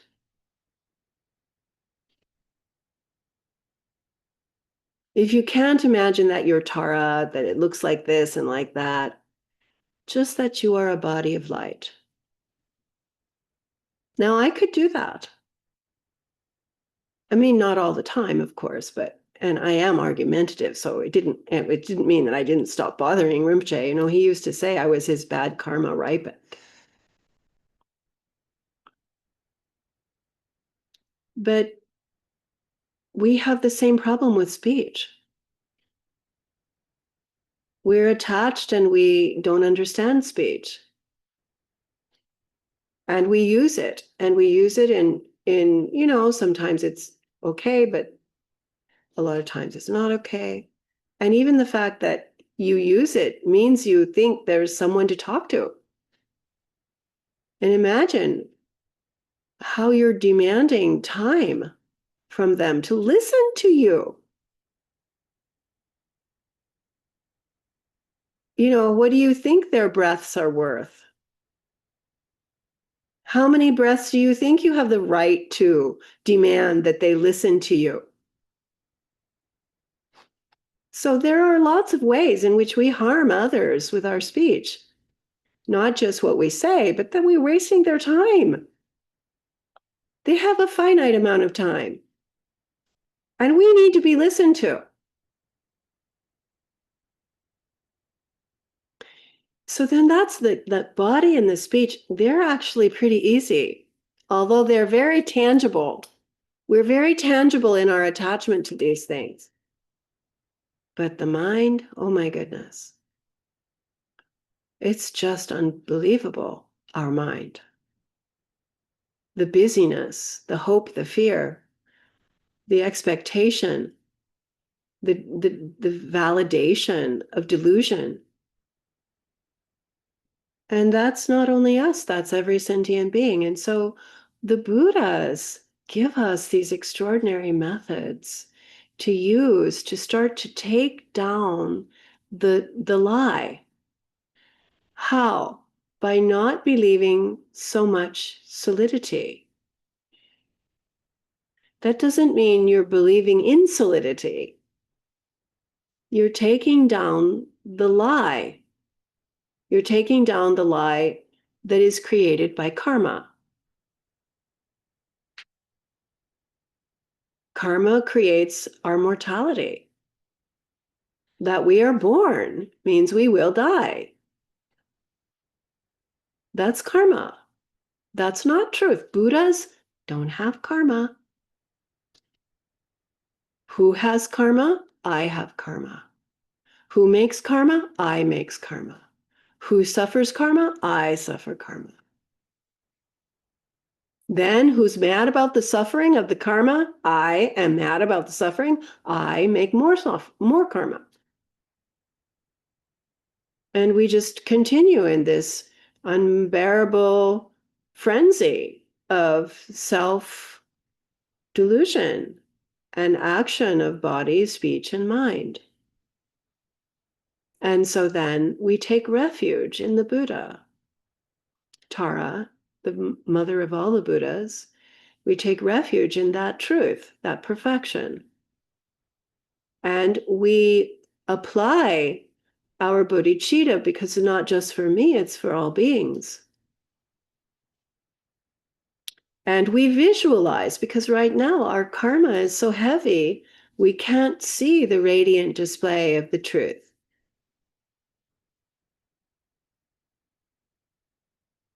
And so we visualize. And by the visualization process, the recitation process, and the meditation process, we remove this delusion and confusion. We take off this heavy coat of habit.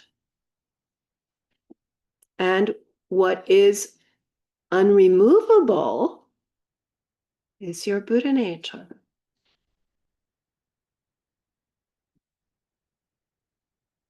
And that radiant display of your Buddha nature is Tara.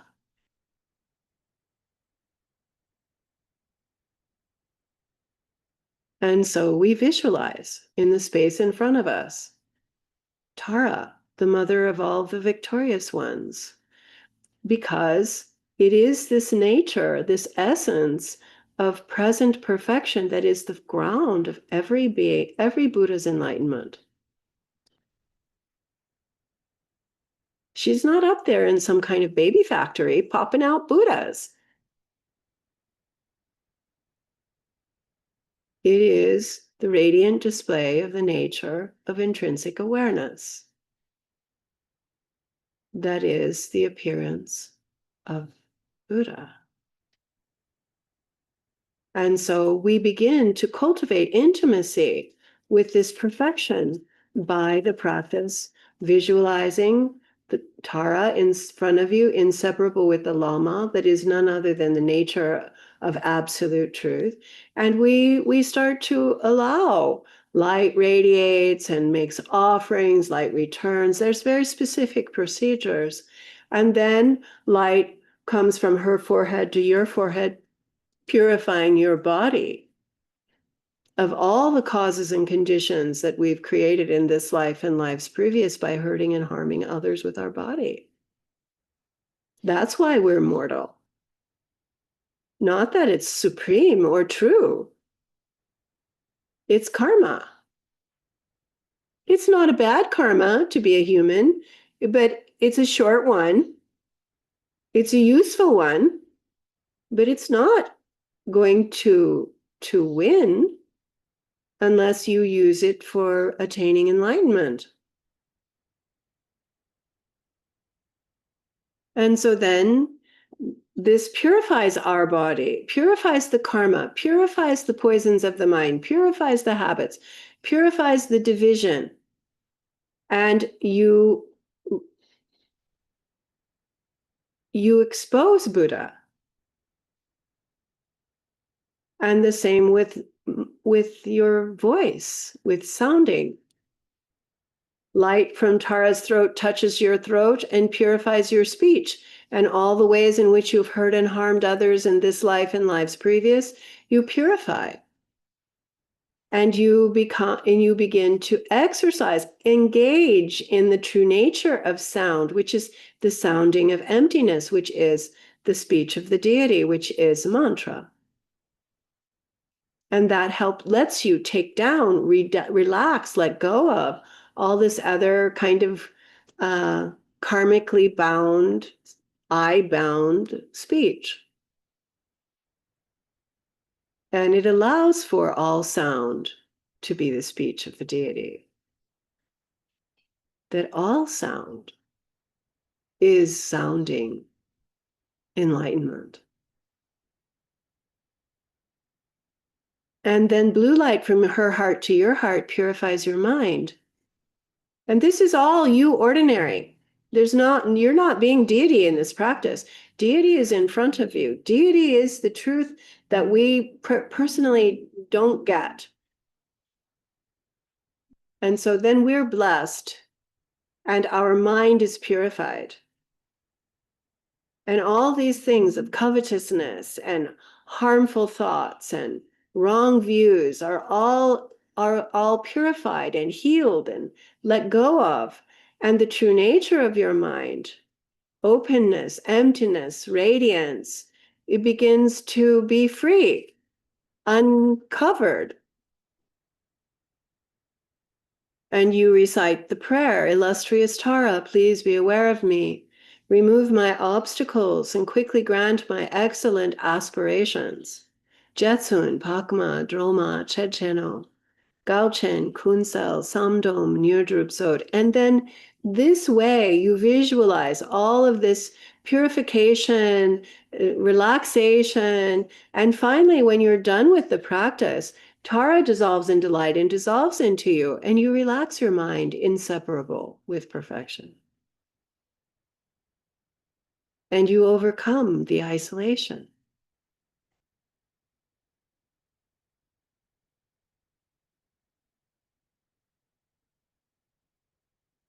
And then you dedicate the merit. 1/3 of the practice, pure motivation, 1/3 of the practice, the actual process, and 1/3 of the practice, giving all that you gained, all that your effort, all that you're trying to do for the benefit of all beings.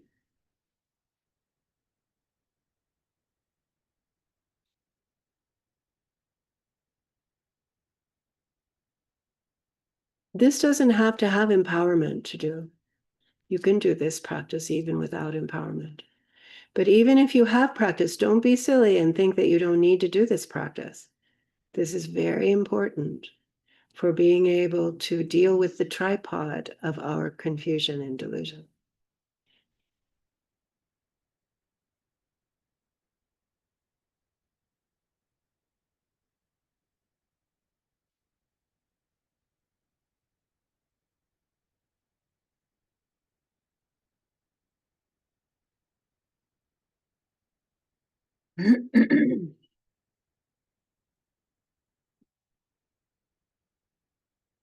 Donc le Tséring dit que on opère à travers une manière triple, comme on a un trépied en fait, à partir duquel on va opérer, et qui est basé sur notre corps, notre parole et notre esprit. Et c'est sur ça qu'est basée toute notre confusion, notre perception erronée, notre illusion dans notre perception de la réalité, qui est complètement attachée à notre jeu, à notre auto-préférence, à cette obsession qu'on a par rapport au jeu. Et à cause de ça, on va créer énormément de karma, que ce soit à travers notre corps physique, que ce soit à travers notre parole, ou que ce soit à travers nos pensées et notre esprit. Et donc, pour éliminer cela, pour guérir en quelque sorte le mensonge de ce soi fictif, et qui crée du coup une avalanche de souffrance, on a besoin de s'attaquer à ces trois aspects-là, à ce trépied. Et Rinpoché disait que de la même manière qu'on s'est inséré, qu'on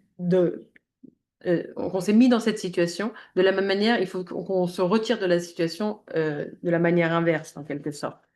Qu'on s'extirpe de la même manière qu'on s'y insérait. Et la Tséring dit que c'est pas forcément facile à comprendre ce que ça veut dire, parce que quand on dit s'extirper ou se retirer, on peut avoir tendance à penser que ça implique le fait de s'échapper, de fuir. Mais parce qu'en fait, nous, en tant qu'êtres non éveillés, on est complètement pris dans ce spectre qui oscille entre l'idéalisme et l'échappatoire, en quelque sorte. Et on est tout le temps en train d'osciller entre les espoirs et la peur. Donc, l'aspect idéaliste, ça va être les espoirs. L'espoir et cette volonté d'échapper, ça va être la peur. Et donc, on va idéaliser le passé, on va idéaliser pardon, les Bouddhas, on va idéaliser l'éveil, on va imaginer que l'éveil, c'est derrière l'arc-en-ciel, après qu'on ait fait 12 nombres, on a tous ces concepts-là. Et en fait, c'est des concepts parce que on pense de cette manière-là, et souvent, on va imaginer aussi que le dharma, du coup, lui, ça fait référence à un échappatoire. Alors oui, d'une certaine manière, en pratiquant le dharma, on va pouvoir se sortir du samsara, c'est vrai, mais c'est pas à travers le fait d'échapper. On n'est pas en train d'essayer d'éviter quoi que ce soit ou de fuir quoi que ce soit.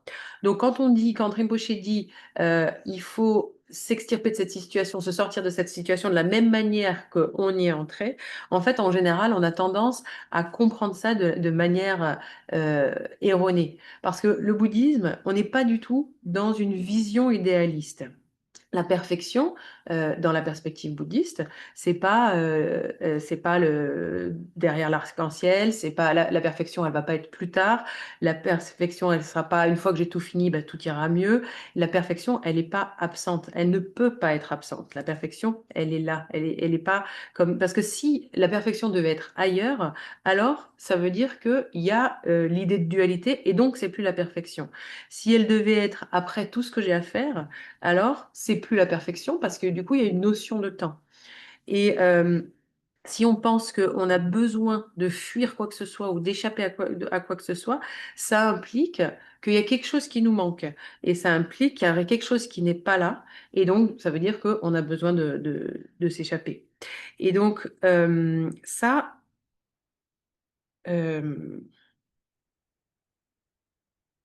Donc, en général, on ne prend pas les bonnes décisions, puisqu'on est pris entre ces deux aspects-là.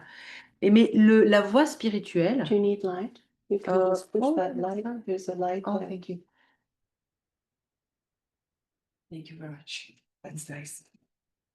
Mais c'est pas comme ça que fonctionne la voie spirituelle. Parce que la voie spirituelle, elle, elle dépend de notre capacité à être présente. La vérité est déjà présente.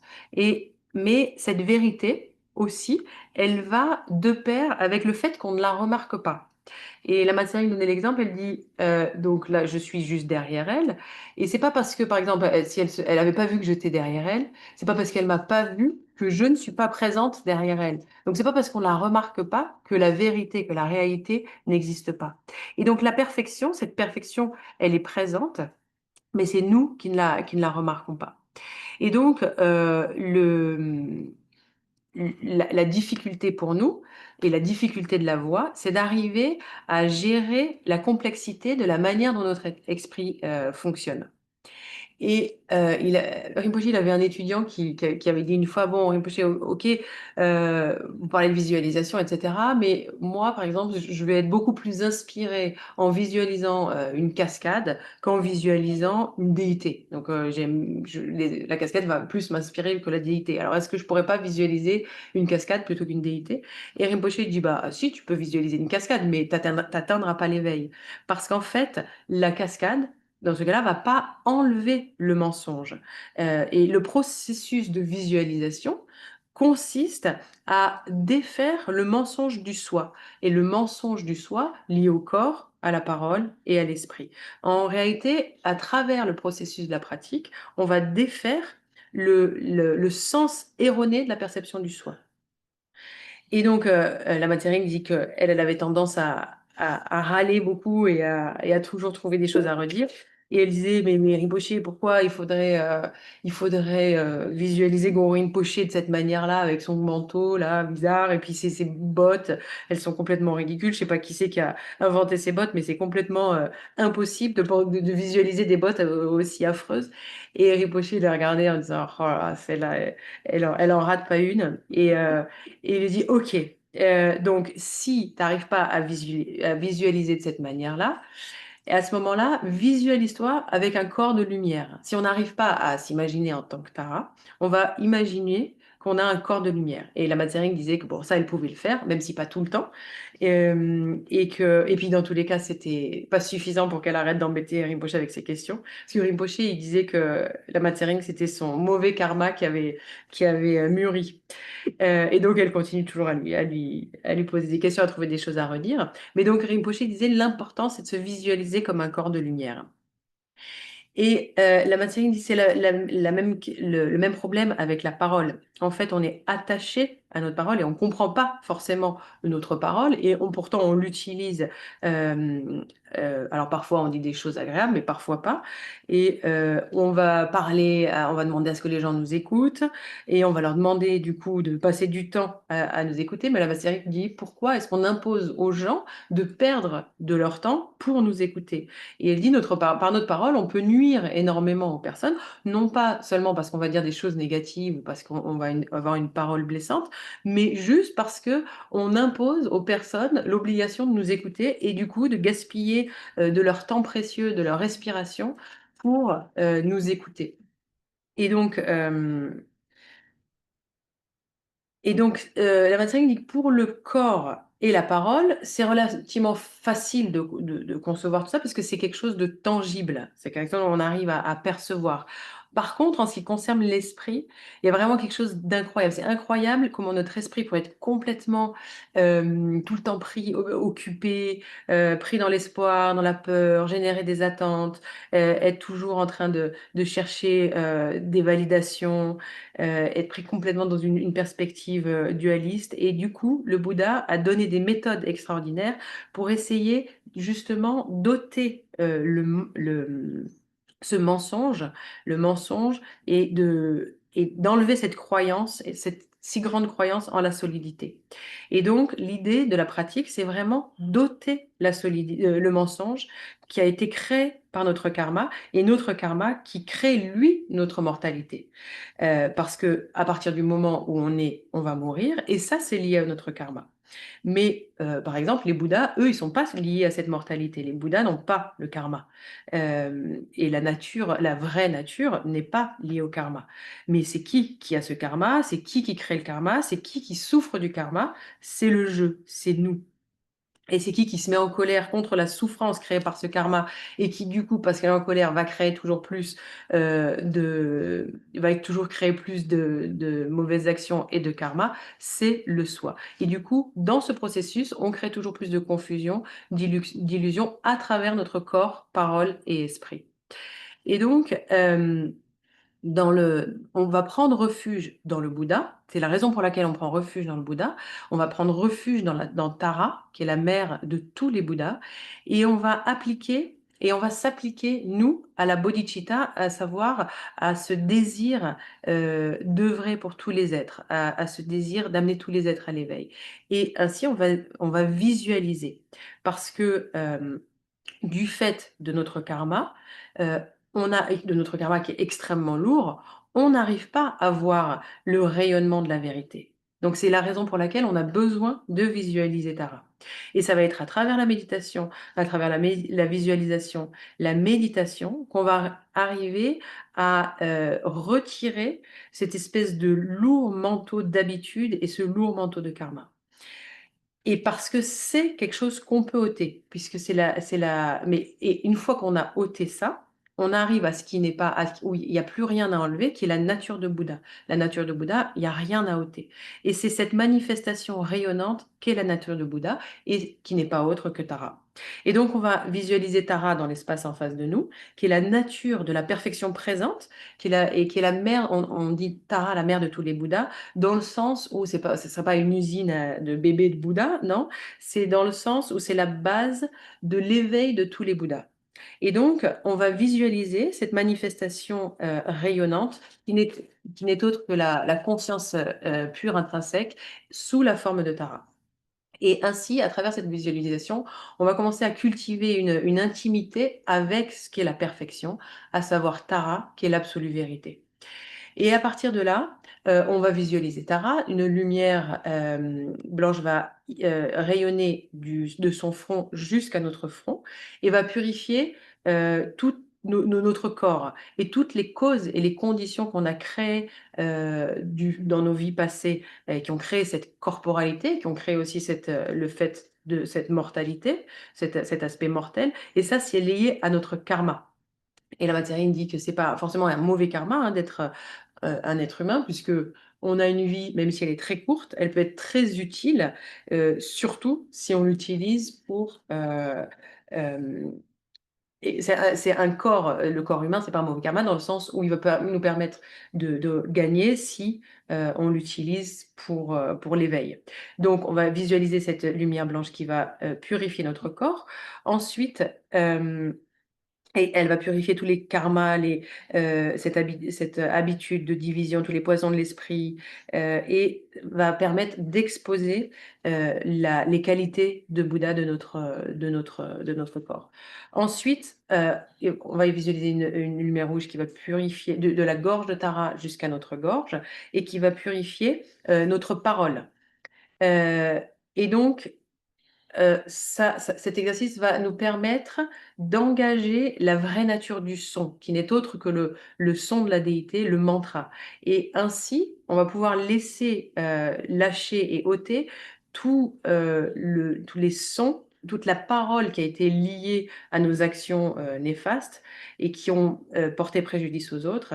Et ça va nous permettre de purifier cette parole et d'accéder au son qui est la parole de la déité, qui est en réalité la nature de tous les sons, qui est le son de l'éveil, qui est la résonance de l'éveil.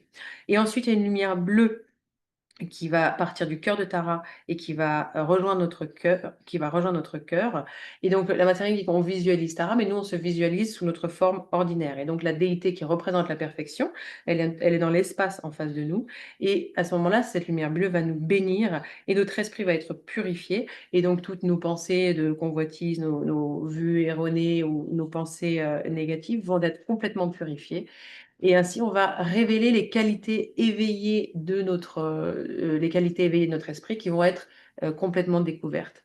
Et là, on va réciter la prière. Ô illustre Tara, s'il vous plaît, ayez conscience de moi. Ôtez mes obstacles et accordez-moi rapidement la réalisation de mes aspirations les plus vertueuses. Donc la prière de Jetsu. Et de cette manière, on va visualiser la purification et la relaxation à la fois de notre corps, parole et esprit. Et ensuite, Tara va se dissoudre en lumière. La lumière va se dissoudre en nous et on relâche complètement, on relâche complètement notre esprit dans la perfection et c'est ainsi qu'on va réussir à dépasser ce sentiment d'isolement. Et une fois qu'on a relâché notre esprit dans la perfection, on va s'engager dans la dédicace. Et comme Rinpoche disait, donc il y a un tiers de notre pratique qui représente le fait d'engendrer la motivation pure, un tiers qui est le processus en lui-même de la pratique, et un autre tiers qui consiste à offrir tout ce qu'on a pu gagner dans la pratique, tous nos efforts, tout ce dans quoi on s'est engagé, on va l'offrir pour le bien de tous les êtres. Et là, Tséring dit qu'on n'a pas besoin d'avoir d'initiation pour pratiquer la pratique de Tara comme elle vient de l'expliquer. Mais par contre, il est très important, si on a accès à ces enseignements, c'est très important de les mettre en pratique parce que ce serait complètement stupide de ne pas mettre ça en pratique dans la mesure où c'est ça qui va nous aider à réellement s'attaquer à ce trépied dont elle parlait au début du corps, parole et esprit, ce trépied de notre confusion et de notre esprit complètement pris dans l'illusion. Okay. I don't think there's time for questions. Donc dans Tséring dit qu'il n'y aura pas de temps pour les questions. You need to come back, Lama. I'd be happy to. I like the idea of just doing a time together where you can ask questions. Because when we have information to deliver, it can take up the time. And even this is quite short for what we were able to reach to. So it's nice to have a time for just asking questions.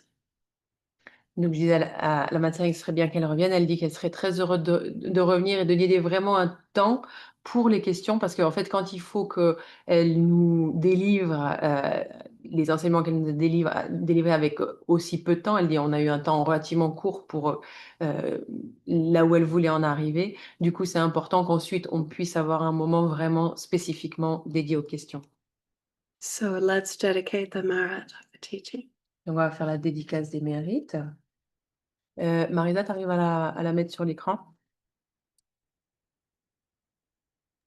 Yes, in French.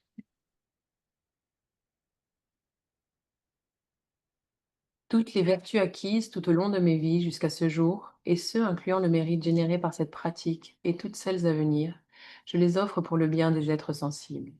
Puisse la maladie, la guerre, la faim et la souffrance diminuer pour tous les êtres, et puisse leur sagesse et leur compassion augmenter dans cette vie et les vies à venir. Puissais-je percevoir clairement toutes les expériences comme dépourvues de substance, tel le voile d'un rêve durant la nuit. Et puissais-je directement m'éveiller afin de percevoir la manifestation de la pure sagesse imprégnant tous les phénomènes. Puissais-je rapidement atteindre l'état d'éveil afin de travailler sans relâche à la libération des êtres sensibles. Bouddha et Bodhisattva tous réunis, quelle que soit votre motivation, votre action bénéfique et vos prières favorables, quelle que soit votre omniscience, vos réalisations et votre puissante bienveillance, et quelle que soit votre immense sagesse, moi qui aspire également à apporter des bienfaits à tous les êtres, je prie pour pouvoir atteindre les mêmes qualités. En cet exact instant, puissent toutes les personnes et nations de la terre ne pas même entendre les mots maladie, faim, guerre et souffrance, mais puissent-elles faire l'expérience du bonheur suprême et du bien-être, et puisse la conduite morale, les mérites, richesse et prospérité grandir pour tous. On va faire la prière de longue vie pour le Yangtze de Shagdo Rinpoche. Chime kunye pema sambhava satsura janjin senu pai gaji wanchu tuje trupeku kutse tenjin de jinta chinchu chime kunye pema sambhava satsura janjin senu pai gaji wanchu tuji trupeku kutse tenjin de jinta chinchu chime kunye pema sambhava satsura janjin senu pai gaji wanchu tuji trupeku. On va faire la prière de longue vie pour la Tséring. Rajan sason la yituje dans la sanam padem perem pai, tema de chen seri chichi, cedro chajindro dans le drocho. La prière de longue vie pour tous les lamas. Pendendo wene cipo tempaiorine padam del padim pecevuna, utstella senten bluchki.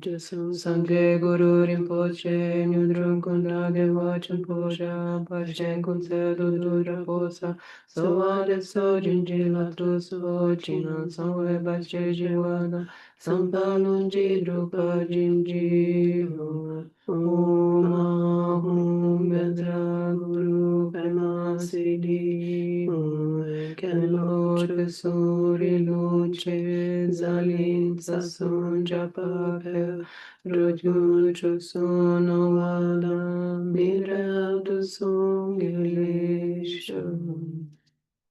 Puisse la sublime et précieuse bodhicitta émerger là où elle n'a pas encore surgi, sans s'affaiblir là où elle a déjà surgi, et qu'elle puisse s'accroître toujours plus.